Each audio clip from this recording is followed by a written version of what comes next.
Selamat malam teman-teman semua. Saya Michael Yosafat berasal dari Teknik Elektro kelas D. Kali ini saya akan mewawancarai teman-teman saya mengenai filsafat Pancasila, HAM, demokrasi, lalu ada hukum berkewajiban dan bernegara, dan identitas nasional. Dalam rangka memenuhi tugas mata kuliah kewarganegaraan, yaitu dosen pengampu Pak Bambang. Pertama, saya akan membahas tentang falsafah Pancasila. Saya akan bertanya terlebih dahulu kepada Saudara Johandi. Menurut Saudara Johandi, apa yang Anda ketahui tentang falsafah Pancasila, dan apa juga yang dimaksud sebagai filsafat Pancasila? Oke, Michael. Jadi Pancasila disebut filsafat, hal itu karena Pancasila merupakan hasil perenungan jiwa yang mendalam yang dilakukan oleh para pendahulu kita. Nah, yang kemudian dituangkan dalam suatu sistem yang tepat. Nah, kalau falsafat itu Pancasila disebut falsafat karena Pancasila memiliki inti semangat dan berbagai moral yang terdapat di Indonesia. Sehingga falsafat Pancasila dan filsafat Pancasila memiliki makna yang sama.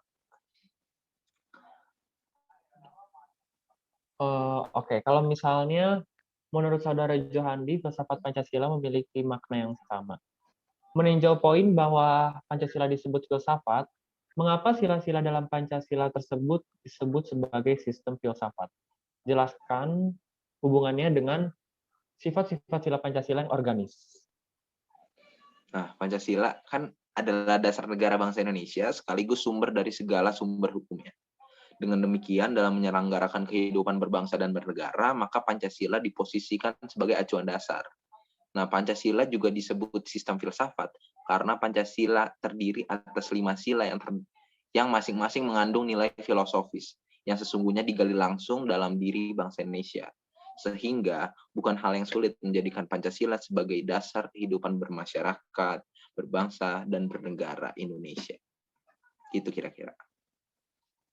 Cukup baik ya tanggapan dari Saudara Johandi. Sekarang saya akan bertanya materi lain tentang hak berkewajiban dan bernegara. Saya akan bertanya kepada Saudari Nadine mengenai hak berkewajiban dan bernegara. Menurut pendapat Anda, apakah sebagian besar masyarakat Indonesia sudah mendapatkan haknya? Dan apakah sebagian besar masyarakat Indonesia sudah melaksanakan kewajibannya?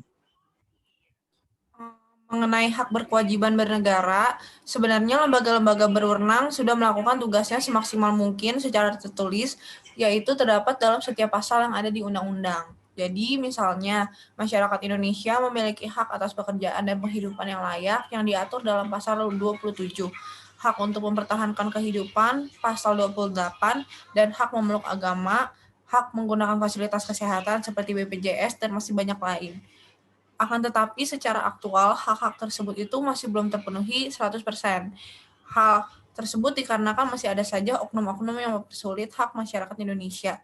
Kewajiban warga negara Indonesia seperti wajib ikut serta dalam pertahanan dan keamanan, wajib menghormati hak asasi manusia, wajib turut serta dalam pembelaan negara sebenarnya udah 70% terjalani. Akan tetapi masih saja ada beberapa masyarakat yang masih saja melanggar hukum dan melakukan kong kali kong. Ada juga yang masih melanggar HAM termasuk sila kedua seperti kasus pembegalan, kasus pembunuhan, dan masih banyak lagi. Sekian dari saya. Saya ingin bertanya kepada pertanyaan pribadi kepada Saudari Nadine. Apakah Saudari Nadine sudah melaksanakan kewajiban warga negara? Belum. Kenapa?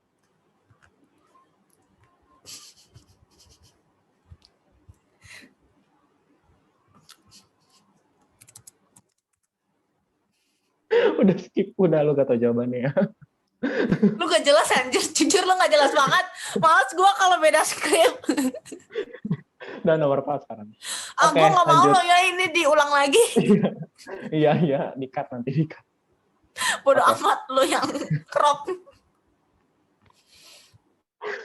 Bukan lu jadi gak bisa berhenti ketawa.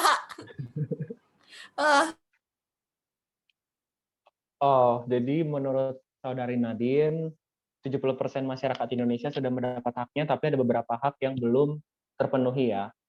Sekarang saya ingin bertanya tentang hak asasi manusia atau HAM kepada Saudara Johandi. Saudara Johandi pasti tahu kan itu hak asasi manusia, terutama hak asasi manusia sudah diatur dalam pasal 28 UUD 1945. Akan tetapi saya ingin bertanya bagaimana apabila dalam perang atau konflik, apakah hak asasi manusia tersebut masih berlaku? Misalnya TNI yang sedang mengamankan Papua dituduh melakukan pelanggaran HAM terhadap TPNPB. Apakah hal tersebut masih termasuk pelanggaran HAM? Nah, kalau tindakan Tentara Nasional Indonesia ini atau TNI terhadap Tentara Pembebas Nasional Papua Barat atau TPNPB atau organisasi Papua Merdeka atau OPM, nah tidak dapat dikatakan sebagai pelanggaran hak asasi manusia. Karena TNI di sini memiliki tugas untuk menyelamatkan warga sipil dari teror dan serangan yang dilakukan oleh TPNPB atau OPM ini dalam rangka menjalankan fungsi TNI yang berdasarkan pasal 6 ayat 1 Undang-Undang Nomor 34 Tahun 2004 tentang Tentara Nasional Indonesia. Nah, tindakan TNI ini dapat tergolong sebagai pelanggaran HAM apabila dalam baku tembak tersebut dilakukan di luar ketentuan hukum humaniter yang mengatur tentang perang sebagaimana yang diratifikasi dalam Undang-Undang Nomor 59 Tahun 1959 tentang ikut serta negara Republik Indonesia dalam seluruh konvensi Jenewa tanggal 12 Agustus 1949, di mana melalui ratifikasi ini Indonesia mengakui ketentuan-ketentuan atau rambu-rambu dalam berperang. Gitu.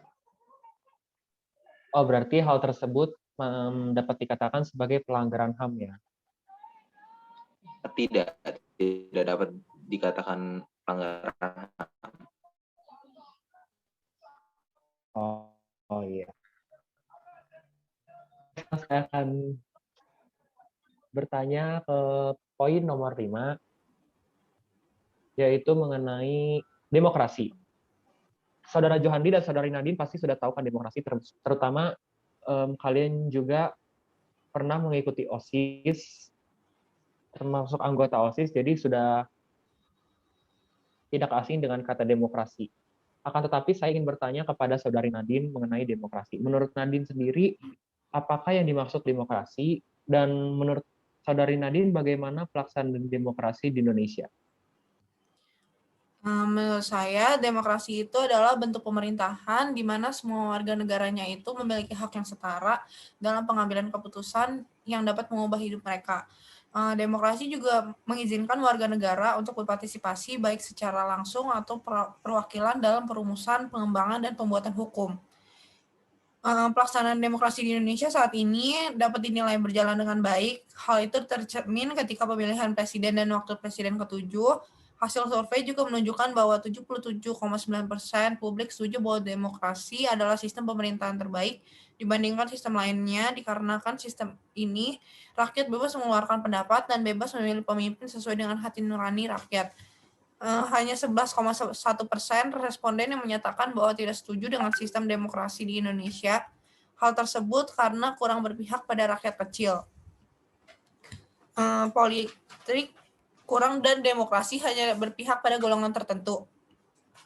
Akan tetapi, secara umum sistem demokrasi dapat berjalan dengan baik karena asas luber jurdil pada demokrasi terlaksana dengan tepat.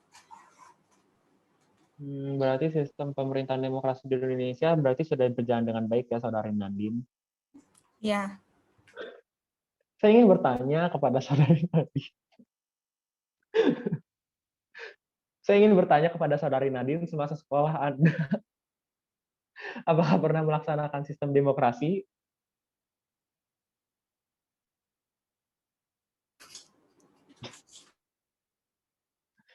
Jawab.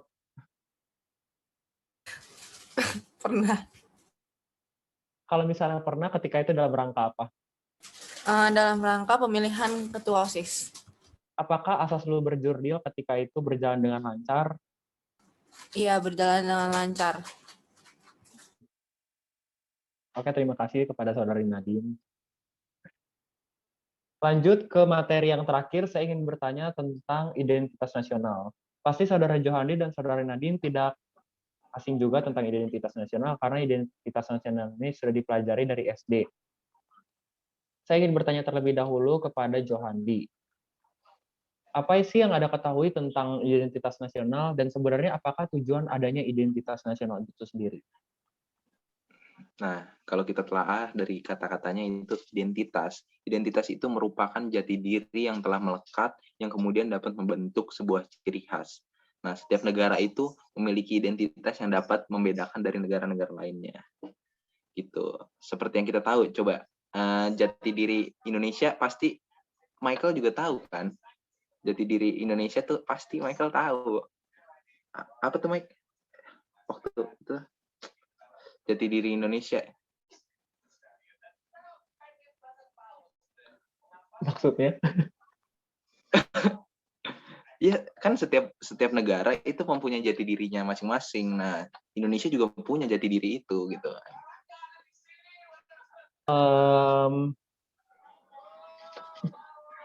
Jujur tadi sih orang dulu gue yang nanya, lu yang nanya balik. Masih Iya, nggak ada iya. jawaban. Maksud saya ya gitu, kayak Indonesia juga punya jati diri, yaitu gotong royongnya, yaitu toleransinya gitu-gitu. Oh iya. Nah, identitas dalam sebuah negara dapat disebut sebagai identitas nasional. Identitas nasional merupakan sebuah kepribadian atau jati diri sebuah negara yang telah melekat serta masyarakat yang tinggal dalam negara tersebut. Begitu kira-kira Michael.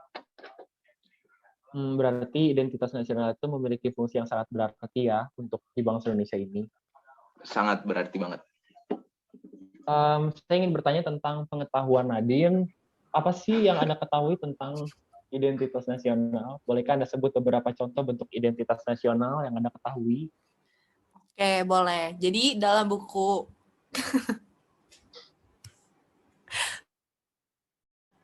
lo edit dulu deh. Bentar, itu cuma berharga nih. Lo Buru-buru. Ulang, Mike.